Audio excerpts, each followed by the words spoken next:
السلام عليكم ورحمة الله وبركاته، ازيكم يا حبايبي؟ عاملين ايه؟ يا رب تكونوا بخير. ابدأ كلامي بصلاتي على حبيبي محمد صلى الله عليه وسلم. النهارده بإذن الله اول سحور كده في شهر رمضان المبارك. يا رب ربنا يجعله شهر خير وبركة علينا وعلى الأمة الإسلامية كلها، اللهم آمين. كل سنة وانتم طيبين يا أحلى اخوات وأحلى جمهورية في الدنيا كلها. ربنا يديمكم نعمة في حياتي يا رب. يلا بينا دلوقتي نشوف مكونات السحور بتاعنا الجميل ايه، ونقول بسم الله ونصلي على رسول الله عشان ربنا يحسن ما بين ايدينا، ونشوف المكونات بتاعة أول سحور في شهر رمضان مع بعض. معايا طبعًا كده دي خَصّ كده اللي هو المكونات الأول، وبعد كده هنقطّع ونغسل كل حاجة مع بعض. وطبعًا كده العيش وطبق الفاكهة الجميل بقى البرتقان والسفندي والموز الجميل دوّة، ومعايا طبعًا البطاطس وبيض بقى وفول و والزيت والزبدة طبعًا عشان البيض والفول، وفول حراتي كمان، ومعايا جبنة ريدوس وجبنة عبورلاند بيضا، ومعايا طبعًا بقى الفول طبعًا والفلفل بقى والبتنجان عشان هنعمل بقى إيه، أكل كده شعبي جميل أوي في السحور، تمام؟ فيالّا بينا بقى كده طبعًا واسم الله حبيب قلبي اللي منوّرني ومشرّفني دايمًا في كل فيديوهاتي وماشيين ببركة ربنا طبعًا ودعوة أهالينا لينا الحمد لله، ودوّار الشمس الجميلة اللي دايمًا تفتح النِفس كده على التصوير. ودي كانت مكونات السحور بتاعنا أول يوم رمضان. يالّا بينا كده نشوف هنعمل إيه مع بعض. وطبعًا هنا باقول لكم ده كده رمضان كريم علينا وعليكم يا رب. هنا طبعًا الهلال والنجمة كده منوّرة الدنيا كده في المطبخ بتاع مملكة هيام المتواضع. يالّا بقى ندخل مع بعض كده على البوتاجاز على طول ونشوف هنعمل إيه. طبعًا دي القلاية اللي إحنا اشتريناها مع بعض في الفيديوهات اللي فاتت، اللي هي الطاسة بالصفاية بتاعتها للبطاطس. ودي طبعًا هنا طاسة تانية بقى كانت عندي حطيت فيها إيه، كان فيها زيت يعني هنعمل فيه نقلي فيه البتنجان والشطة. وهنا طبعًا بكّار بيقول لكم أهلًا رمضان هو ورشيدة. بكّار، بكّار اللي وصل معايا لحد هنا يقول هيام بكّار ورشيدة، تمام. يالّا بينا بقى طبعًا هنجهّز بقى مع بعض الأول كده، نفتح مع بعض كده الجبنة الأول. طبعًا كل حاجة طبعًا النهارده بنفتحها مع بعض، كل حاجة إحنا جايبينها في المشتريات الفيديو اللي فات، مشتريات الفيديو اللي قبل اللي فات، لإن الفيديو اللي فات كان فيديو الزينة بتاعة رمضان. مشتريات بقى اللي هي بتاعة خزين شهر رمضان يعني، قُلنا بقى نفتح مع بعض كده. أول حاجة معانا الجبنة ريدوس، هاجيب طبق كده ونطلّع كده إيه، يعني حتّة كده على قد السحور يعني، كمية يعني مش بنكتّر عشان الحاجة ما تترميش يعني، تمام. طبعًا أول سحور في شهر رمضان طبعًا. أول سَنة تحصل إن أخويا حمادة ومراته وعياله يفطروا معانا، يتسحّروا معانا يعني أول يوم رمضان ويفطروا معانا إن شاء الله. فهُم هنا كانوا لسه جايين من بورسعيد، فطبعًا لسه جايين بقى من السفر وتعبانين وكده، فأنا كنت باحضّر بقى السحور. والسحور طبعًا ده هيتسحّروا معانا طبعًا حمادة أخويا ومراته يعني وعياله جوزه إيه، ركّزي يا هيام جوزه مين؟ حمادة ومراته وعياله يعني، فكانوا جايين بقى يتسحّروا معانا أول يوم رمضان كده ويفطروا معانا. فإن شاء الله بإذن الله هُم كانوا جايين بقى من السفر كده تعبانين، فما قدروش إن هُم يطلعوا في السحور معايا. بإذن الله يطلعوا معانا في الفيديو الجاي في الفطار ويسلّموا عليكم كلّهم إن شاء الله. وموكشة الصغير أحمد ابن حمادة أخويا مودي إن شاء الله يسلّم عليكم كده ويقول لكم حطّوا اللايك بقى لعمته، تمام. انتظروا بإذن الله فيديو بقى الفطار، أحلى فطار أول يوم رمضان مع بعض بإذن الله، وأحلى سفرة عند مملكة هيام إن شاء الله. هنعمل الحلو كله طبعًا، أنا مش هييجي لي أعز من أخويا طبعًا، ده من ريحة أبويا الله يرحمه. ربنا يرحمك يا بابا ويجعل مثواك الجنة يا رب، أنت وشريف ابني وسما بنت حمادة أخويا، وكل أمواتنا وأموات المسلمين يا رب، ويرحم كل يعني عزيز وغالي افتقدناه، وينصر غزة يا رب وفلسطين نصرًا عزيزًا، ويرحم موتاهم ويشفي مرضاهم، اللهم آمين. يا رب يعوضهم عوض جميل كده ببركة الأيام المفترجة والشهر المفترج ده، وكل اللي نفسه في حاجة ربنا يحققها له، اللهم آمين يا رب، لي ولكم بالمثل. هنا بقى طبعًا شُفتوا معايا أنا عملت إيه على الشرط، قطّعنا طبق بتاع دوّة، طلّعنا جبنة ريدوس وجبنة بيضا عشان اللي بيحب دي ياكل واللي بيحب دي ياكل، يعني نشكِّل كده يعني. وهنا طبعًا باقول لكم جِبت بطاطس قشّرناها مع بعض زي ما أنتم شايفين. هنا البطاطس الأولانية اللي قطّعتها معاكم قطّعتها حجم يعني مليانة شوية أو تخينة شوية سميكة، عشان إحنا يعني أنا باحبها كده سميكة شوية، بتبقى فيها لحم كده تحسّي إنِّك بتاكلي بطاطس وهي طعمها حلو كده وطريّة مرمّلة في بُقِّك. أمّا عندي بقى محمد ابني وأبو حبيبة برضه ساعات بيحب اللي هي التخينة شوية دي، بس ساعات برضه بيحب المقرمشة. فباعمل دي وباعمل دي، يعني باحاول بقدر الإمكان أراضي جميع الأطراف. فأنا هنا هتلاقوني باعمل نوع تخين ونوع رفيّع بالشكل زي ما باقول لكم، واللي حابب دي ياكل واللي حابب دي ياكل، تمام. طبعًا أكيد معظمنا في بيوتنا بنحاول نرضي كل أفراد الأسرة يعني. إن كان بقى جوازتنا، ولادنا، أي حد قرايبنا يحب حاجة بنحاول نعمل الحاجة اللي هما بيحبوها. تمام. هقطع بقى كده البطاطس زي ما انتوا شايفين كده طرنشات صغننة، زي ما انتوا شايفين كده حلقات طرنشات كده. واحنا واقفين بقى طبعا كده بنقطع البطاطس، ما تنسوش بقى كده ايه تذكروا الله الا بذكر الله تطمئن القلوب.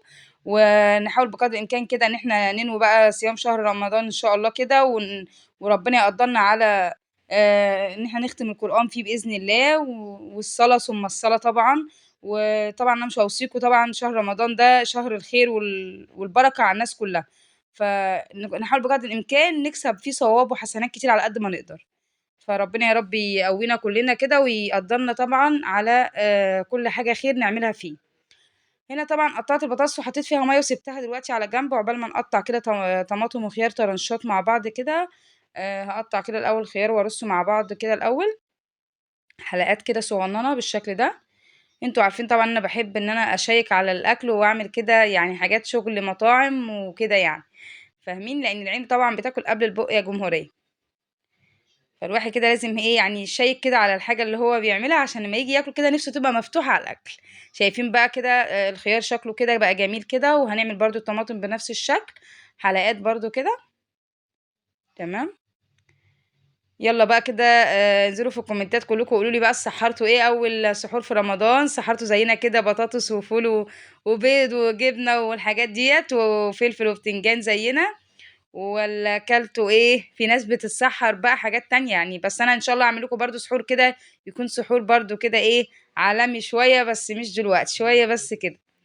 احنا بنحب الاكل الشعبي ده اول سحور في رمضان لازم ولا بد، الشعب ده هو اللي بيسند الواحد كده في الصيام. السحور التاني ده بقى اللي هيبقى طبعا عبارة عن جبنة رومي بقى ولانشون والحاجات اللي هي الفافي شوية دي بس.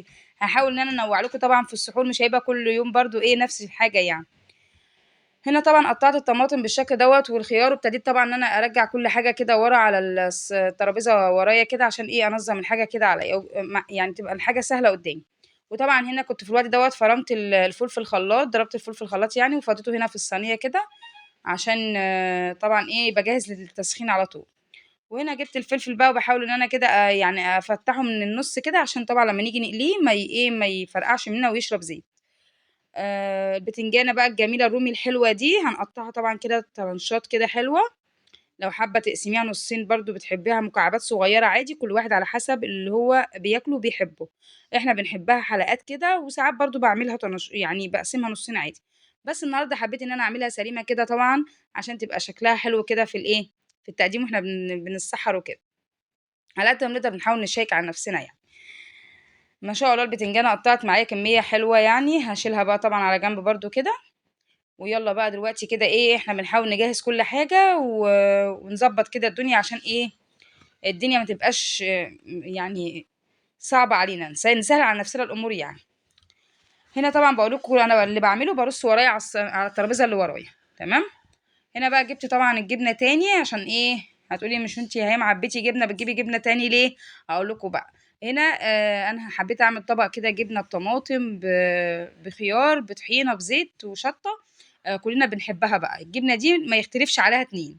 فهنعملها بقى دلوقتي مع بعض كده بالطماطم مكعبات صغيرة هقطعها كده زي تقطيع السلطة، والخيار نفس النظام. وهن وهنظبطها بقى ونحط عليها الزيت والشطة والطحينة وتاكلي أحلى طبق جبنة بالقوطة والخيار والطحينة. لو في أي حاجة انت مش حباها من الحاجات اللي بحطها دي ممكن تستغني عنها يعني. يعني انتوا على حسب اللي انتوا بتحبوه بتاكلوه. تمام. حابة تعمليها بس بطماطم وزيت عادي، حابة تعمليها تحطي خيار او ما تحطيش برضو، دي حسب الرغبة يا جماعة. بس بقول لكم بجد والله الطبق ده عظمة، يعني كان طعمه تحفة ما شاء الله، ما فضلش منه حتة. تمام. اللي وصل معايا بقى لحد هنا يقول هيام طبق جبنة بالقوطة بالخيار بالطحينة عشان اعرف انتوا وصلتوا معايا لحد هنا يا احلى اخوات في الدنيا. شايفين اصلا منظر الخضار وهو نازل على الجبنة نازل بيتدلع كده. احنا بنحاول ندلع الخضار يا جماعة، بنحاول ندلع الاكل كده. وشايفين بقى المفرش بتاع الخيامية عامل شغل عالي، لا لا لا، في فخامة بتحصل هنا يا جمهورية، في شغل عالي هنا، شغل فاخر من الاخر. طبعا حطينا الخضار وحطينا شويه من الزيت، وادي كمان رشه من الشطه، ودي اختياري مش اجباري، اللي بيحبش الشطه ما يحطش. وهابتدي بقى أهرس الجبنة كده ونضيف لها بقى كده إيه، رشة طحينة كده خفيفة مش كتير يعني عشان إيه ما تبقاش تقيلة يعني، بس كده يا دوبك بس تطعمها بس. وهابتدي بقى كده أقلب الكلام الحلو ده كله والحاجات الجميلة دي كلها مع بعض كده عشان تختلط ببعضيها، وهيبقى معايا أحلى طبق جبنة بالخضار. تمام.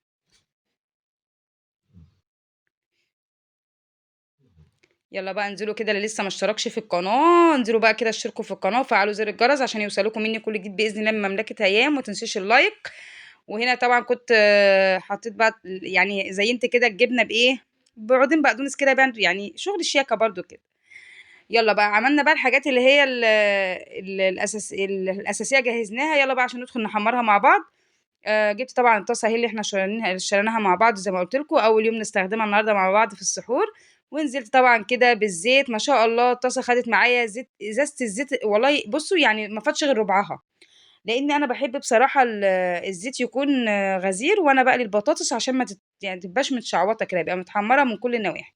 وهنا في الطاسه التانية ديت كان ده زيت قديم قبل كده محمره فيه بطاطس قديمه، فقلت اخليه البتنجان والشطه، وهنا نحط ايه زيت جديد كده للبطاطس هنا بقى.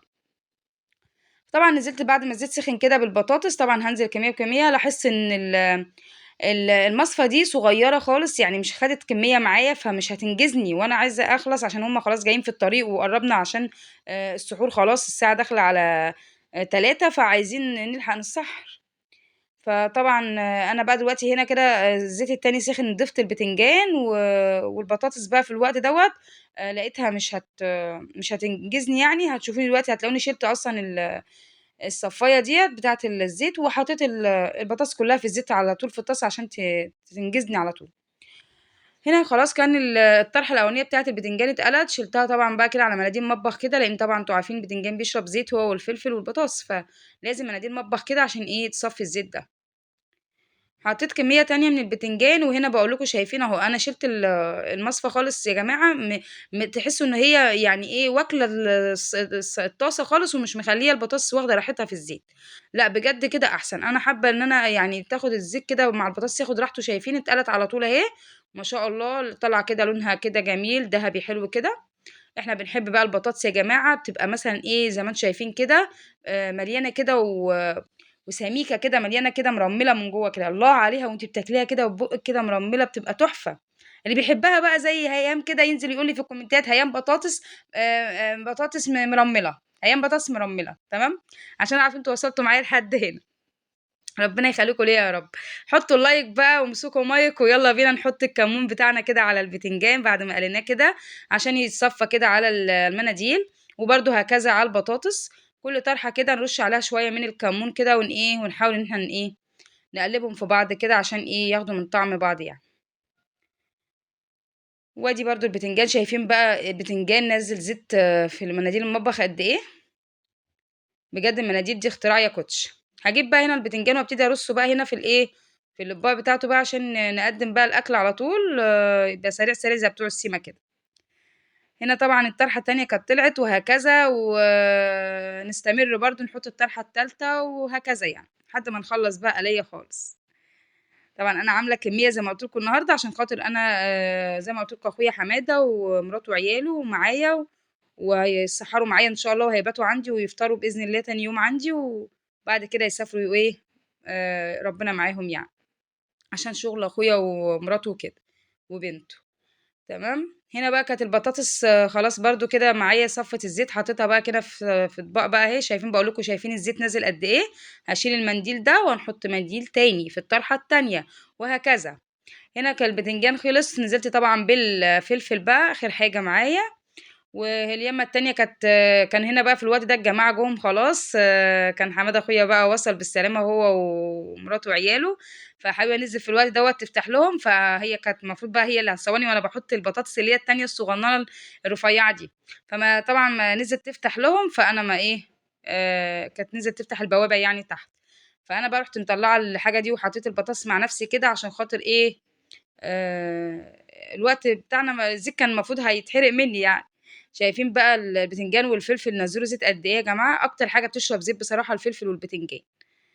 هنا طبعًا جِبت بقى مناديل تانية نضيفة كده، وهابتدي بقى خلاص البطاطس التانية اللي أنا باقول لكم عليها الرفيّعة المقرمشة دي عشان خاطر مودي حبيب قلبي، محمد ابني بيحب البطاطس الرفيعة دي أوي، بيحبش لو لقاها تخينة ما ياكلهاش خالص. أنا بقى باحب التخينة سبحان الله أنا وحبيبة. سبحان الله، كل واحد فينا بيحب حاجة كده معيّنة. دي بقى مقرمشة إزاي شايفين ولونها دهبي وجميلة. ربنا يا رب يطعم الناس كلها من خيراته كده، ويا رب كده رمضان يبقى الخير كله كده يبقى مالي بيوت الناس كلها يا رب، ما حدش يبقى محروم من أي حاجة أبدًا. اللهم آمين يا رب. ربنا يا جماعة كريم بعباده، وهو أرحم من الدنيا كلها على عباده، فهو اللي بيرزق، هو اللي بيوزع الأرزاق على الناس. فربنا يا رب يرزقنا كلنا من خيرات الله يا رب. وطبعًا قلوبنا والله مع أهل غزة وفلسطين، بجد والله العظيم لو بإيدنا حاجة نعملها كنا عملناها لهم. بس إحنا دلوقتي يعني هم بعيد عننا بمراحل، فأنا ما أملكش غير الدعاء ليهم، بادعي لهم في كل صلاة، بادعي لهم في كل فيديو معاكم. ما تنسوش بالله عليكم في الأيام المفترجة دي تدعوا لهم كده إن ربنا يعوضهم عوض جميل، وينصرهم كده بإذن الله نصرًا عزيزًا يا رب. اللهم انصرهم نصرًا عزيزًا مقتدرًا، اللهم آمين يا رب العالمين. هنا طبعًا زي ما شُفتوا كده طبعًا فضيت البطاطس والبتنجان والفلفل والحاجات دي كلّها، وجينا بقى آخر حاجة معايا على الفول. نزلت طبعًا على الفول كده بشوية من الزيت، ونزلت بشوية من الكمون و وشوية من الطحينة. لو حابة تضيفي بقى إيه ليمونية أو نُص ليمونية كده برضه عادي، بس أنا ما حبيتش بصراحة أحط ليمون، باحس إن يعني الليمون بيغيّر طعمه، بيخلّيه مِزِز كده، فأنا خليته كده طعمه أحسن. تمام. وفي اليمة التانية معايا بقى طبق كده ألمونيا، أو ادعوا لي بقى إن أنا أجيب إيه قلايات صغيرة كده للبيض بقى كده تبقى إيه أعرف أمسكها بإيدين يعني. كل حاجة بتيجي واحدة واحدة إن شاء الله. نزلت بالزبدة كده على الطبق بعد ما الزبدة سخنت معايا. يلا هننزل مع بعض بالبيض بقى نعمل أحلى بيض بالزبدة مع بعض كده. تمام. وكده بقى ده كان آخر حاجة معايا دلوقتي اللي هو البيض. فهنا طبعًا بقى خلاص كانت حبيبة بقى في الوقت دوّة، قُلت لها قمّري بقى يالّا أنتِ العيش، سخّني العيش. وأنا هنا خلاص بقى كانت البيض بقى أنا هاقلّبه معاكم كده، وهي هتسيبني بقى وهارجع لكم أنا بالإيه، هي هتقمّر العيش وارجع لكم بقى وأنا بافضّي البيض بعد ما يستوي كده والفول. وطبعًا هنا كانت حبيبة بقى جات أهي، ونزلت بقى طبعًا هنا معايا بالبيض بقى قدّمته كده في طبقين. تمام. وهانزل برضه كده على هنشيل البيض وننزل بقى على الأطباق اللي هي التانية الصغيرة دي بالفول. ويبقى آخر حاجة معايا عشان إيه نشوف بقى السحور بتاعنا الجميل، ويبقى إيه كده خلاص كده خلصنا السحور مع بعض. وكان أحلى سحور ده والّا إيه؟ انزلوا بقى في الكومنتات قولوا لي هيام إحنا عملنا نفس السحور بتاعِك دوّة، لو أنتم عملتوا زيي، ما عملتوش زيي كده واتسحرتوا حاجة تانية قولوا لي برضه أنتم اتسحرتوا إيه. نشارك بعض كده في الكومنتات كده عشان إيه نشجع بعض كده. بعد ما فضيت الفول بقى كده في الأطباق الجميلة الصغننة دي، رشة بقى كده خفيفة من الزيت كده على الوش. وبس كده، وكده كان خلاص معايا كمان الفول خلص.